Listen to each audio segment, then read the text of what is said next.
فين غبرتي العيون عيني والساقية الحمرا لي والودي وادي يا سيدي والودي وادي. أنا ما غبرت يا أخواني، بس شوية يعني أنا على سفر صلوا على النبي، حتى الصلاة تقصر في السفر، فما بالكم باللايفات. وعليكم السلام، تحياتي لفلان. وفين غبرتي أنت الأصل والباقي تقليد. لا مش لهذه الدرجة. الإسلام السلام من مرسيليا. مرسيليا لي فيها ذكريات، أنا عشت في مرسيليا 7 سنوات. تحياتي سلام، أهلا وسهلا. عسى أمورك بخير، والله أنها طيبة يا صاحبي، كل شيء على ما يرام. تحية وتقدير الأخ سعد، مرحبا. اللهم انصر إخواننا في غزة. يلا ادعوا لغزة، ادعوا لغزة، ادعوا لغزة. سلام من برشلونة، كيف حالك الأخ سعد؟ أنا بخير يا أخي سعد، توحشتك. الله تتوحشك العافية يا أخي، الله ينصرهم. المخابرات الجزائرية، ما لها المخابرات الجزائرية؟ مخابرات عبلة تعطي دراهم. والله المخابرات الجزائرية تعطي دراهم لمن أنا ما أعتقد يعطوني. مرحبا بك. أنا حسبي الله ونعم الوكيل. تحياتي، توحشك الخير. السلام عليكم بلجيكا، أحبك في الله أخي الكريم، الله ينور قلبك، الله ينورك بنور الجنة. تحياتي أخي أسعد، تحياتي. لا ما نشتيش استضافات فردية. الاستضافات الفردية إن شاء الله بعد ما نرجع بريطانيا نبدأ نعمل جولات ونعمل يعني مقابلات فردية إن شاء الله. دعوني أطلع مجموعة حتى يكون الأولين لهم حق الرد، بحيث أنهم يطلعوا. لحظة خليكم معي.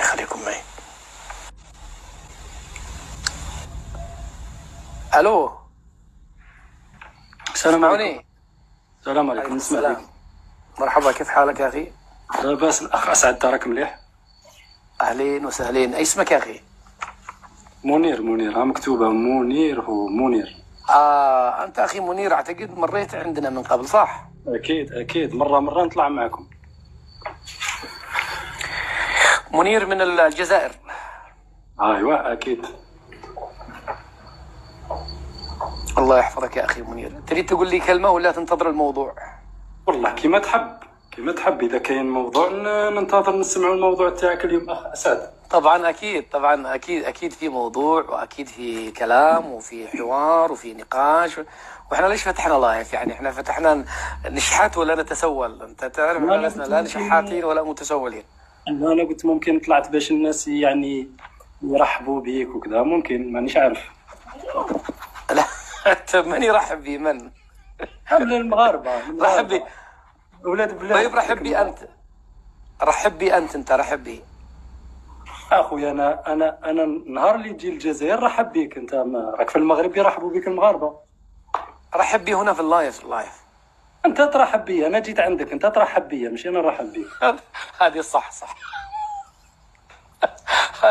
هذه غلبتني فيها. مرحبا بك وبهلك والجمل ذي رحل بك. حدثني عن غزة، أنت كيف ترى الصراع في غزة كجزائري؟ والله شوف أسعد أنا مش تبغى نقول لك غزة.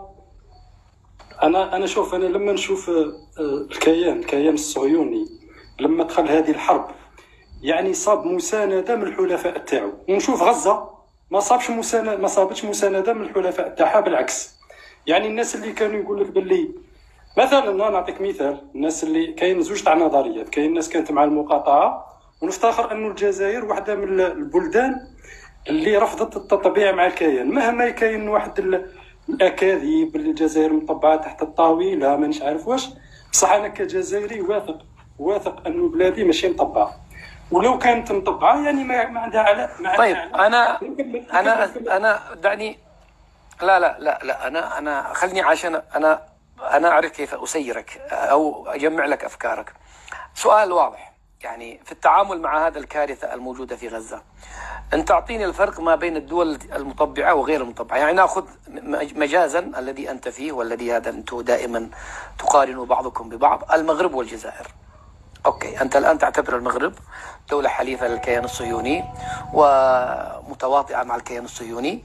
قل لي ما هو الشيء الذي أنت قدمته اكثر من المغرب مثلا، ماشي مشكل. باعتبارك غير مطبع. ماشي مشكل. شوف انا فهمت السؤال ولا ما فهمت السؤال؟ فهمت علامه كاع، فهمت علامه. انت الان غير مطبع، والمغرب مطبعه. اوكي، قل لي انت ما هي الاشياء التي قدمتها الجزائر وتفوقت فيها على المغرب المطبعه؟ نجاوبك. شوف، الاولى انا ما بغيتش نقارن الجزائر مع المغرب. ما يعني المغرب مطبعه ماشي مطبعه، انا بالنسبه لي ما عندها حتى فائده المغرب مطبعه ولا ما تطبعش، غير كيف. هي من المفروض يعني الجزائر اول حاجه انها بقات على الموقف تاعها، يعني عندها مبدا، يعني من زمان المبدا تاع كامل المسلمين كان هو مقاطعه هذا الكيان، عدم الاعتراف بهذا الكيان. انا بالنسبه لي الجزائر ما زالت شاده في نفس المبدا تاعها. دوك نجيك فهمت السؤال تاعك. ما زالت حاكمه في نفس المبدا تاعها، وهي عدم الاعتراف بهذا الكيان. يعني كي نقولوا عدم الاعتراف، طيب كاين حلين. السلام عليكم. السلام ورحمه الله. وعليكم السلام. دقيقه اخي، خلي الاخ. بالله عليه العظيم يا خوتنا الجزيريه، هذا راه اكبر طحان من اليمن. لحظه يا خوتنا الجزيريه رجال على المغاربه ورجال على اليمنيين. واد النقش امشي نكمك. انزل يا رجل، انزل يا اخي. شوف تربيتكم هذه تربيتكم. الله لا يرباكم يا اخي، الله يلعن اللي رباكم. شفت نزلنا هذاك الاخ بالغلط. ارجع الاخ منير، ارجع يا اخي منير والله نزلتك بالغلط يا منير. ارجع، خلي دقيقه يا ولد العاصمه. انا طلعنا واحد، او لا تكون انت اللي سبيت يا منير، انت اللي سبيت. لا مش انا اللي سبيت. تبوني اخر. اكمل. سمعتني اسعد؟ قلت لك ايوه. انت الان انت ما رديت على سؤالي. انت مازال ما كملتش الجواب تاعي. ما اي جواب. انا سؤالي واضح وصريح. راني نجاوب فيك على السؤال. انت لا انت بتروح بعيد يعني بتروح بعيد. لا تروحش بعيد يا اخي. نحن الان غزة تذبح من الوريد الى الوريد، المغرب مطبعة متواطئة. هل أنت أوقفت هذه المذبحة؟ قل لي أنت بماذا تتفوق على المغرب المطبعة وأنت الذي غير مطبع؟ ماذا فعلت؟ أنا نجاوب فيك أسعد، خليني نكمل الفكرة تاعي برك أسعد. أنت شوف اليوم، خليني نكمل الفكرة، مازال ما خليتنيش راك مقلق. شوف أنت طيب أنت ما تنتظرش. لا إله إلا الله محمد رسول الله. لا اله الا الله محمد رسول الله. قول يا اخي، قول بس يلا ندخل في صلب الموضوع. لا تظل يتلف الزور. السلام عليكم. راني في صلب الموضوع. هذا التخبيط عندك، الخبطات هذا عندك، الخبط عندك هذا ولا عند واحدة؟ لا عندي. خلي الناس يتكلموا بعد نعاود. خلي الناس يتكلموا. نجاوبك. اعطيني دقيقة اسعد. انت من شكون انت شكون يا اخي اذا تخطب اسال عني. انا ما اجي اخطب منك. انا محترم جاي من اليمن تحكي على الجزائر. ياك اسمع تحكي على المروك. الله يسهل عليك، عطاوك خلصوا. لحظه يا حبيبي لحظه خليني نكمل. لا لازم تتعلم. لا لازم تتعلم على بلادي يا سد المايك. سد المايك. ما تتكلمش على بلادي. علاش ما تقبلش كي نهضروا معاك؟ طيب سد المايك لو سمحت. سد المايك. احكي على المروك وخلي بلادي في الثقه. امك ماتت ما رحتش تشوفها. انت ما دخل امك في امك. ستموت يوما يا شرعي. طيب. لا يهمك لا عائلة المروك ولا فلوسها. ستموت يوما وستحاسب. خلي عليك الجزائر يا عقلية تبونية يا أخي. وأنا فكرتكم قد تربيتوا. والله يخرب بيوتكم. أنا قاعد وإيش أنتم من بلاء، إيش أنتم من عالم يا أخي. أنا قاعد فكرتكم تربيتوا ولا تربيتوا ولا والو ما في مجال. يعني أنتم كذا تطلعوا وتصبحوا بني آدم هكذا وتناقشوا مثل خلق الله. أستغفر الله. إذا منير إذا عادك كمل يا منير. لكن منير خلني أقول لك واحد الحاجة. الله يزوجك. لا تراوغ ولا تذهب بعيد. ادخل رد على المواضيع بشكل. ما بغيتش نراوغ. خليني صح. شوف اسعد باش ما نطولش عندك، باش ما نطولش معك، غادي اعطيني دقيقتين وخليني ننزل. اوكي خليني نتكلم بحريه. الله يحفظك. اوكي شوف قلت لك الجزائر اول شيء ماهيش مطبعه، غير معترفه بهذا الكيان الارهابيه، كيان ارهابي وشفناه يقتل في الاطفال اليوم. اوكي، احنا لما الجزائر ما تعترفش يعني تعترف بالمقاومه، عكس الاعتراف هو مقاومه هذا الكيان. كي نجيو نهضروا على مقاومه، هذا الكيان ما راش وحده، هذا راه عنده تحالفات. شفنا امريكا مثلا لما صار مشكل مع حماس، اول بلاد ناضت هي امريكا. يعني الجزائر ما غاديش تقارع لها انها تقدم يعني حل عسكري وحدها، ما تقدرش تقدم حل عسكري. نكمل اسعد دقيقتين وخليني ننزل. لا انت حسمتها، ما انت ليس بيدك شيء لا ما حسمتش خليني نكمل لك. المقاومه لما تكون مع صف يعني الحل السياسي مع هذا الكيان لا يجدي نفعا. الحل هو المقاومه. ما تقدرش تقاوم في ظهرك قواعد صهيونيه ولا قواعد امريكيه، ما تقدرش يعني انت تقاوم وحدك ودايرين بك دول يعني كيما نقولوا حنايا تدافع بشراسه عن هذا الكيان. الحاجه الزوجه الجزائر ما قدمت حتى شيء لهذا الكيان. البارح شفنا جنديه مغربيه قتلت في غزه، على هذه نعظم لكم الاجر على هذيك الجنديه اللي قتلت في غزه مع الكيان. وهذا هو الجواب تاعي. يعني الجزائر نهار اللي يكون كاين اذا نهار اللي يكون كاين تحالف اسرائيل مع امريكا، الجزائر اول يعني من يكون في الصفوف الاولى للمقاومه. هذا هو الجواب تاعي. السلام عليكم. يعني انت ليس بيدك شيء تقدمه لغزه ولا لفلسطين كجزائري. لا عندي شوف الاولى كيما نقولوا احنا عون معنوي. ايش عندك غاز جزائري يعني تزود به الطائرات الغاز ديالك بيصير اسرائيل. يا اسعد ما نقدرش اليوم نقطع الغاز وتعوضني خليني نكمل. ما نقدرش اليوم اسمع ما نقدرش اليوم نقطع الغاز ويتعوضوا الامارات والسعوديه والبلدان المطبعه. لازم تفهم، لازم يكون احنا اما نكونوا متحدين يا اما كل واحد وحده. هذا هو الكيان. واش دار الكيان؟ فرقنا. يعني كل بلاد خلاها وحدها. سمعتني يا اخي؟ الجزائر الا تحوس على حل عسكري ولا حل اقتصادي وحدها ما تقدرش. بصح رانا نديروا احسن من الناس. المهم ماناش نقدموا في الممرضات وماناش نقدموا في الجنود للكيان. هذا هو الجواب. تمام. انا قاعد احوس على جمله مفيده ما لقيتها، بس سد لي المايك احسن. نزلت شوفوا شرد. انا هذا المشكله انهم يقولوا كلام ويفحطوا. يعني هو يعترف ويقر أن الغاز الجزائري يزود به الكيان الصهيوني. يا أخي لو لم يكن من إلا هذه اللعنة لكفتكم. بس خلاص قفل. المفترض أن الجزائري ما عاد يتكلمش. خلاص غازك يتم تزويده للكيان الصهيوني. يعني الطائرة اللي بتضرب والأنوار هذه بغاز جزائري ولا كلمة. أنا سألته سؤالا واضحا وأتمنى أي جزائري يطلع يرد عليه في هذا الجانب، وولد العاصمة سيرد باعتباره مغربي. ما الفرق؟ بل أنني وجدت دولة مطبعة كالمغرب فيها نشاط وفيها منظمات مناهضة للتطبيع شغالة ليل ونهار. سد لي المايك يا أخي الوسط، سد المنير، سد المايك لو سمحت. إيه أنا الآن في المغرب لا يوجد يوم إلا ونجد وقفة احتجاجية أو مظاهرات موجودة في مدن مغربية.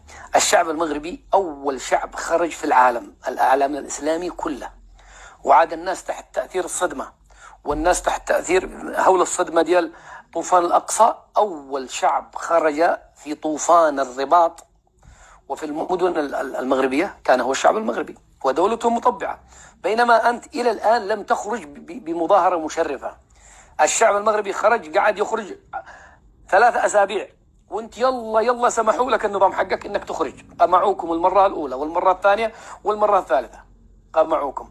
وعندما أنت خرجت بتواجد خفيف لا يساوي حتى اللي تظاهروا في طنجة. يعني لا يمكن أن أقارنك بطوفان الرباط إطلاقا. هذا الدولة المطبعة المغرب لها بصمات ولها شعب ولها منظمات مناهضة للتطبيع شغالة اليوم أحسن من أي بلد في الوطن العربي كله. أنا لا أجامل المغاربة لأنني في المغرب، لكن حقيقة إذا أنت بتشوف الصراع الدائر الآن بين مؤيدي التطبيع والمعارضين للتطبيع من المغاربة ستجد أصوات تجرم التطبيع. من داخل المغرب، وشعب غير قابل. طوفان الأقصى أثبت أن الشعب المغربي شعب غير قابل لهذا الكيان ولا يريد هذا الكيان، وحكومتهم عطيتهم حرية أن يتظاهروا وأن يقولوا. أنت صفر على الشمال، شعبيا رسميا أكاديميا، حتى على مستوى النقابات الجزائر صفر على الشمال. ما عملت والو، ولا عندك شيء، ولا قدمت أي حاجة. حتى الغاز حقك يذهب إلى الكيان الصهيوني، فعليكم أن تسكتوا حقيقة.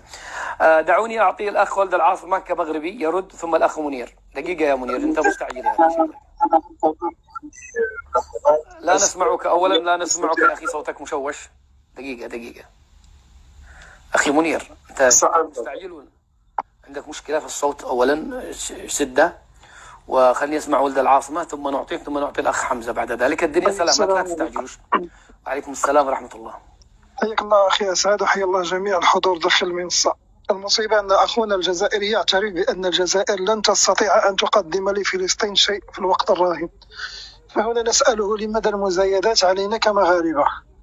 يدعي بأن المغرب يرسل ممرضات وجيشه للقتال في إسرائيل، ونحن نطالبه بالدليل، وهو لا يمتلكه طبعا إلا خزعبلات بونيف وغيره من إعلام الكبرانات، في حين أن العالم كله شهد بأن الجزائر تكفلت بتزويد إسرائيل بالغاز في فترة الحرب، لأن إسرائيل لم تستطع يعني استغلال بعض الحقول الغاز، لأنها تقع في مناطق النزاع ومناطق الحرب وتحت يعني صواريخ المقاومة الإسلامية في غزة. وبعدما أن رفضت مصر تزويد الكيان الإسرائيلي بالغاز وهي دولة مطبعة، قام جنرالات الجزائر بتزويد إسرائيل بالغاز، وهذه أكبر خيانة للقضية الفلسطينية مهما ادعوا أنهم غير مطبعين. تصدير الغاز لإسرائيل هو أكبر وأوضح مظاهر التطبيع مع الكيان الإسرائيلي. نحن في المغرب ولله الحمد، رغم أننا وقعنا اتفاقا ثلاثيا مع أمريكا تدخل فيه إسرائيل، لم نفتح لهذا الكيان لا سفارة، وممثله جمع حقائبه وعاد إلى تل أبيب حينما رأى رفض المجتمع المغربي لوجوده في المغرب. وخرج المغاربة يعني في جميع شوارع المملكة، وما زالوا يخرجون أخي أسعد إلى يومنا هذا. البارح فقط كانت وقفة أمام البرلمان المغربي. ما زالت جميع الهيئات، هيئات المحامون وهيئات الأطباء وغيرها، يعني خرجات متعددة ومسيرات مليونية مع غزة. لكن في البلد الجار الذي يدعي بأنه يناصر القضية الفلسطينية خرجت مسيرة واحدة، النصف اعتقلهم الشرطة الجزائرية، والنصف الثاني تركوهم في الشوارع لأنهم اتجهوا إلى السفارة المغربية وأخذوا يرددون السب والشتم للدولة المغربية، فتركهم النظام. لنعلم بأن حتى من خرج للمظاهرات ليس عداؤه لإسرائيل، بل هو عداؤه للمغرب. إذا أخي أسعد لا يزايد علينا لحظة، يعني لحظة، الذين خرجوا في المظاهرات تظاهروا أمام السفارات المغربية، نصفهم ألقي عليه القبض، والنصف الثاني توجه للسفارة المغربية وأخذوا يرددون المخزن يا جبان يا عميل الأمريكان. أكبر مهزلة وأكبر فضيحة أمام السفارة الأمريكية مثلا. لا هذه حاليا السفارة الأمريكية ليش ما تظاهروا أمامها؟ لا يستطيعون يا أسعد، لا يستطيعون التظاهر أمام السفارة الأمريكية ولا حتى السفارة الفرنسية التي تدعم يعني الكيان الصهيوني. وقام هذا رئيس فرنسا بالتوجه إلى إسرائيل لدعمها مباشرة. طيب أنتم دولة غازية، لوحوا فقط بإيقاف تصدير النفط لأوروبا. دعني أسألك سؤال قبل أن ننتقل للأخ منير الذي فاتح الصورة ومستعجل. يبدو أن الأخ تونسي، ونحن نرحب بإخواننا في تونس، مرحبا بهم، أهلا وسهلا ومرحبا. دعني أصارحك يعني أخي ولد العاصمة، هذا الآلة الإعلامية التبونية التي تعمل وتصوركم على أنكم شعب. سد يا منير، سد المايك علشان منير مستعجل. سد الآلة التبونية التي تصف الشعب المغربي أو المغاربة بأنهم متصهينون. ألا ترى أن هناك من أبناء جلدتكم من المغرب من تغنوا بإسرائيل أكثر من الإسرائيليين أنفسهم، وهناك من أيدوا التطبيع بكل وقاحة، وهناك إلى الآن لا زالوا يعتبرون هذا الكيان هو الكيان المخلص وهو الكيان الجميل، بل أنه طلع عندك أنت بالبارح عندك أنت في لايفك أنت وأنت مغربي، طلع مغربي يقول حركة المقاومة الإسلامية حماس إرهابية وإسرائيل ليست إرهابية. ألا ترى أن هناك من بني جلدتكم أنتم كمغاربة من شوه هذه الصورة ومن أعطى المبرر لهذا الآلة الإعلامية التبونية أن تصفكم بهذا الوصف؟ طيب أخي أسعد، شوف أخي أسعد، الخونة كانوا حتى في عهد النبي صلى الله عليه وسلم، والمنافقون كانوا حتى في عهد النبي صلى الله عليه وسلم، حتى في مكة، حتى نكون واضحين.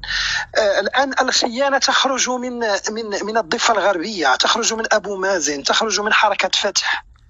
يعني يا أخي أسعد، إن كان أهل البلد خرج منهم منافقون يدعمون الكيان الصهيوني، لماذا تستغرب أن بعض الحثالات التي يعني مريضة بداء فقدان الانتماء إلى هذا الوطن أنهم يغردون يعني مع إسرائيل؟ أخي أسعد، الموقف المغربي واضح جدا، وموقف لا لا لا لا لا لا لا لحظة أنا نقول لك أنتم يا المغرب إسرائيل بيس، بني صهيون بيس. يا حجة قري لو سمحتي دقيقة. السلام عليكم ورحمة الله.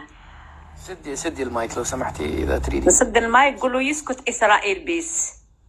طيب سدي المايك أنت، لما يجي دورك خذي كلامك براحتك أستاذة إذا تكرمتي. يعني أنتم طلع عندكم يا مغاربة من أعطى هذه المبررات للتبونيون أن يصفوكم بالمتصهينين، وللأسف يعني معظم النخبة الظاهرة في مواقع التواصل الاجتماعي يا رجل باقي شوية ويعلنوا الجنسية الإسرائيلية، ما عاد باقي، أو تازا قبل غزة، والقضية الفلسطينية لا تعنيني. طبعا هم يتناقضون مع التوجه الملكي. أنا الذي أعرفه أنتم كمغاربة أن الديوان الملكي عندكم يرى القضية الفلسطينية مرادفة لقضية الصحراء المغربية سواء بسواء، ما فيش واحدة قبل واحدة، هكذا التوجه الملكي عندكم. لكن عندكم ناس من العلمنجية والمتصهينين للأسف هم من أعطوا هذه الفرصة لهؤلاء الذين يليقون فيكم اليوم، جزائري أو تبوني أو ما أدري من يطلع. خليك واضح وانتقد هذه الظاهرة، أو قل أنهم لا يمثلونكم. أخي أسعد، أول شيء المجتمع المغربي لا يمثله أحد إلا الملك، حتى نكون واضحين. أنت الآن قلت كلمة أغلب النخبة، وهنا ألزمك بأن تأتي بأدلة أن أغلب النخبة على هذا المنوال. غير صحيح أخي أسعد، جميع الأحزاب المغربية التي تمثل، المفترض أنها تمثل الشعب في البرلمان، وجميع الهيئات المغربية، سواء هيئات الأطباء، سواء هيئات المحامين، سواء النقابات التي لها تمثيل أكبر تمثيلية في المغرب، كلها متفقة على أن نصرة القضية الفلسطينية بنفس مكانة القضية الوطنية. هؤلاء يا أخي أسعد لا يمثلون المغاربة، والدليل أنهم لا يستطيعون الخروج في مسيرة، في وقفة من 10 أشخاص في أي مدينة مغربية. لا يا حج يا أختي لا تفتحي أرجوكي، بيجي لك دور وخذي دورك براحتك، أرجوكي لا تقاطع الرجل. إذا تكرمتي الله يرحم لك الوالدين، قري واهدئي إلى أن يأتي دورك، وخذي وقتك بكل حب وبكل تقدير واحترام. كل شوية تفتحي الميكروفون، احنا نريدك تبقي وقولي رأيك، والأخ فوق جزائري وهذا جزائري وهذا تونسي وهذا المغربي الواحد. شوف أنا مطلعكم اليوم، طلع مغربي واحد يدافع عن بلاده، وبعدين نطلع مغاربة آخرين. عندي 90 شخص طالبين الحديث، بس خلينا نخلص مع الأخ التونسي. الأخ التونسي أيضا طالعة له واحدة تونسية قالت أنه شهر بها تريد أن تقاضيه. لذلك أخي سعد أقول لك، هؤلاء أخي أسعد الذين طرحوا هذا الطرح، يا إما أنهم يعيشون في إسرائيل مثل هذا أحمد الشرعي، هذا النكر الذي لا يعرفه أحد، وهو من المؤلفة بطونهم، يقود مؤسسة إعلامية مدعومة من التيارات الصهيونية داخل إسرائيل، ويقيم في إسرائيل، لذلك هو لا يمثل المغاربة أخي أسعد. وإما أنهم بعض النكرات الغير مسموعون أصلا داخل المغرب، ويبحثون لهم عن مكان، ويبحثون عن الدعم الخارجي، لذلك هم يتبنون هذه المواقف أخي سعد. أما موقف المغرب، أول من يمثله هو البيانات التي صدرت عن وزير الخارجية الذي أدان العدوان الإسرائيلي، وسمى ما حصل بأنه نتيجة لتعنت هذا الكيان الصهيوني الذي لم يفي ببنود معاهدة أبراهام التي وقعها معه المغرب على أن وأن يوقف الاستيطان وأن لا يقتل الفلسطينيين وأن يرفع الحصار عن غزة وغيرها. والموقف أيضا يمثله الشعب المغربي الذي خرج إلى الشارع بالملايين، في حين أخي أسعد لن تجد، وأنا أتحداك أن تجد في المغرب كله مسيرة أو وقفة من 5 أو 10 أشخاص يتضامنون مع إسرائيل. لن تجد، وأنا أتحداك، وقفة، لا أقول مسيرة، وقفة. ماذا لو حصلت يا أخي ولد العاصمة؟ ماذا لو خرج 40 شخص من المغاربة؟ شوف، والله لنكل بهم الشعب يا أسعد. أنا أقول لك ممثل إسرائيل في المغرب ظل 7 أشهر ينام في الفنادق، رفض سكان الرباط أن يكتروا له منزلا.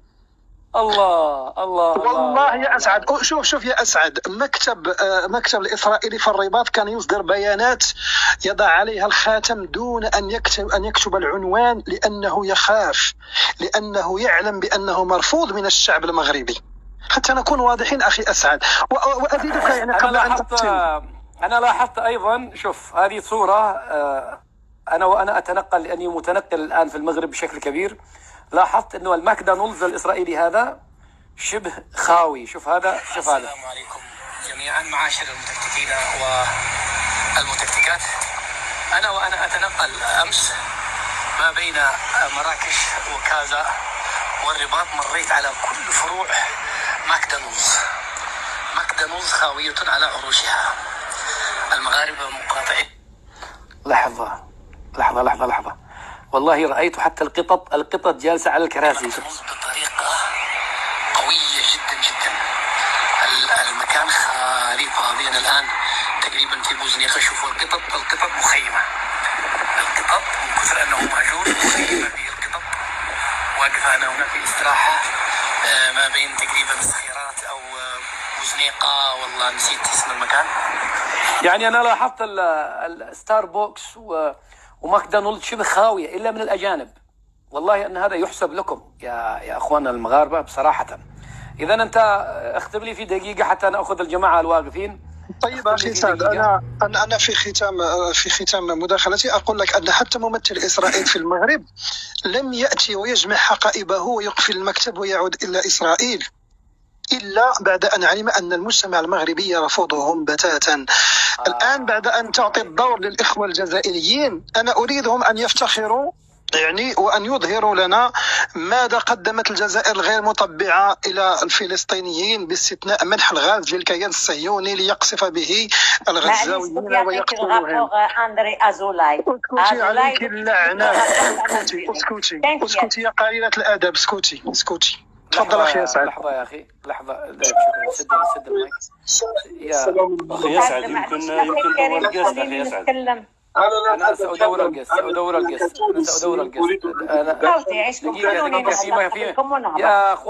يا أخوان في ميكروفونين مفتوحين، من أسمع أنا واحد. أنا هذه مداخلتي أخي أسعد الشرعي، بارك الله فيك. يا أخي التونسي، أنت معك واحدة تونسية اسمها أسماء تريدك هنا عندي في اللايف، وأنا أريد أكمل مع الجزائريين ونبدأ أنت. واحدة تقول أنك ولين يا أخي أنا عندي أكثر من 16 دقيقة فيديو. بارك الله فيك. إن شاء الله نلتقي في خطوط قادمة إن شاء الله. أنا لا أسمعك يا أخي. الصوت عندك مشوش. لا الصوت واضح. إذا أنا من رأيي خليني أكمل مع الإخوة الجزائريين. مشى الأخ هذا لأنه في أخت اسمها أسماء التونسية. اطلبي القسط واطلعي قولي لنا، لأنه أنا هذا الرجل قيل لي أنه قذف في أخته التونسية. أسعد معليش أخي نتكلم دقيقة. الله يرحم لك الوالدين بنا. الله يرحم والدي. لا حول ولا قوة إلا بالله. أنتم ما طيب أرجوكي بس أعطيني دقيقة فقط ألم شتات هذا. الأخ منير التونسي، لا تجبن أمام بنت بلدك. أسماء التونسية تريدك هنا في مواجهة مستقلة مع واحد مشرقي اسمه أسعد اليمني. والله ما أعرفك ولا أعرفها، لكنها تقول أنك قذفتها وأنك شهرت بها في إحدى لايفاتك، وأنا هنا أنصرها هنا إذا تريد أن تأتي وتواجهها. هذه هي أسماء. أنا أتمنى أنها تطلب القسط وتطلع بعد أن نكمل مع الإخوة الموجودين هنا.